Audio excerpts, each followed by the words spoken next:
It's with great sadness that I stand here today. Donna was only 58 years old. That's much too young to be taken from us. Unfortunately, these things are not in our hands. Our faith tells us that she's in a glorious place with God and those who preceded her. I truly believe that her grandfather Henry, Father Paul, and Tim's parents Jack and Ruth were waiting for her with open arms.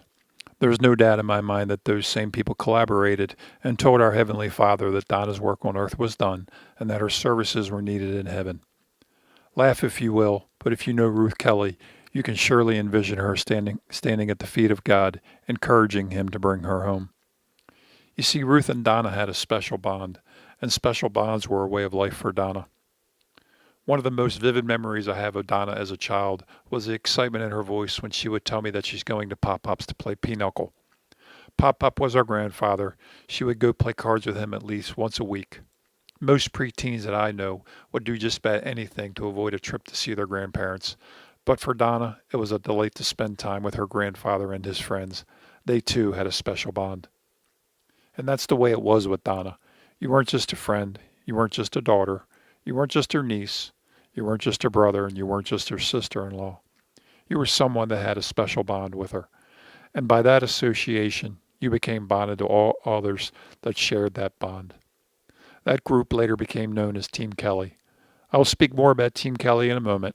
First, let me take you on a quick tour of Donna's life. Born in 1959 as younger sister to Paul, she grew up under his wing. At age 5, she became an older sister to yours truly.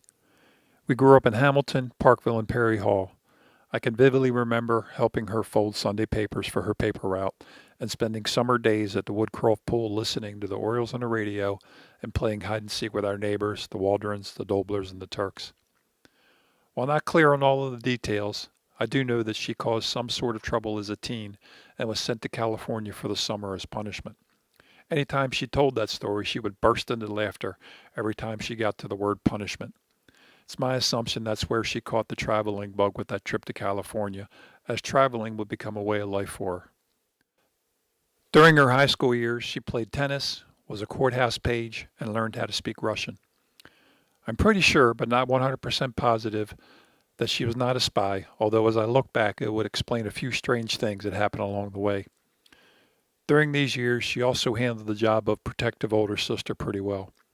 After she graduated high school in 1977, her life really took off. She got married, then unmarried, then married again, then unmarried again. Somewhere in there, she gave birth to her pride and joy, Christina. From that day forward, she was mom first. From the mid to late 1980s until the early 2000s, Donna lived in Towson, San Francisco, Phoenix, France, Philadelphia, Houston, Bahamas, and then back to Towson. Along the way, while she was traveling the world and being mother and wife, she also became caretaker for my father for several years. Caretaker for my father was no easy task, as he was in his own battle with Parkinson's disease. There's more of that special bond again. I like to think that time was all just prep work for the last 16 years or so. When she came back home, she was down on her luck. She quickly pulled herself together and got herself moving forward. It wasn't until she met Tim that all the pieces fell into place, and Donna assumed her role at the center of the Henkelman Worth Kelley universe. Which brings us back to Team Kelley. Becoming a bonded member was not difficult.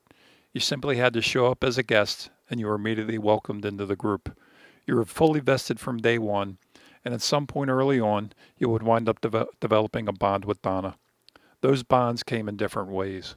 A chemo package for a sister-in-law, a trip to Atlantic City with a niece, an always open spare bedroom for a brother-in-law, and many more.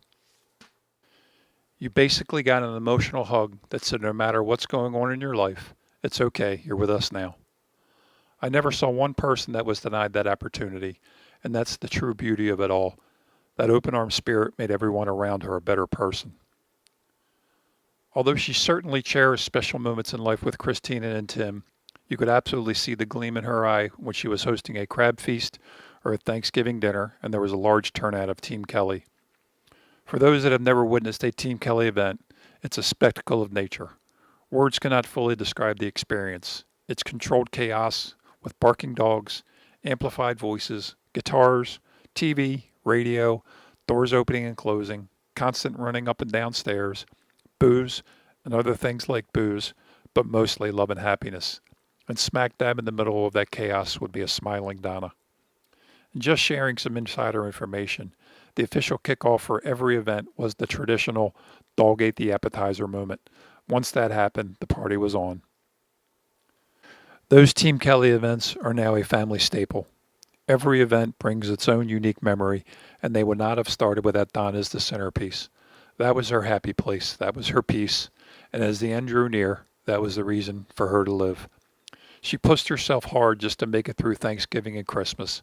Both were Team Kelley events with all the fixins.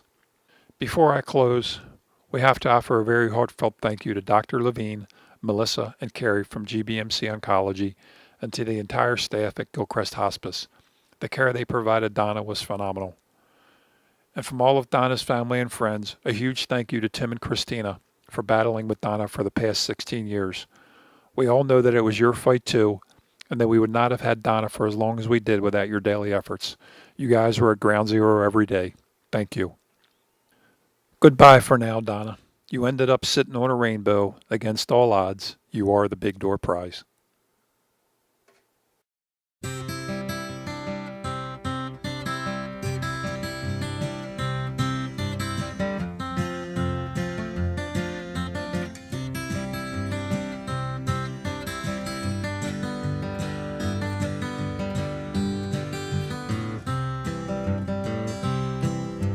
She don't like her eggs all runny.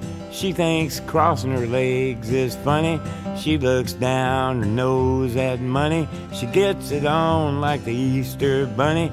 She's my baby, I'm her honey. I'm never gonna let her go. He ain't got laid in a month of Sundays. Caught him once and he was sniffing my undies. He ain't too sharp, but he gets things done. Drinks his beer like it's oxygen. But he's my baby and I'm his honey. I'm never gonna let him go. In spite of ourselves, we'll end up sitting on a rainbow. Against all odds, honey, we're the big door prize. We're gonna spike our noses right off of our faces. There won't be nothing but big old hearts dancing in our eyes.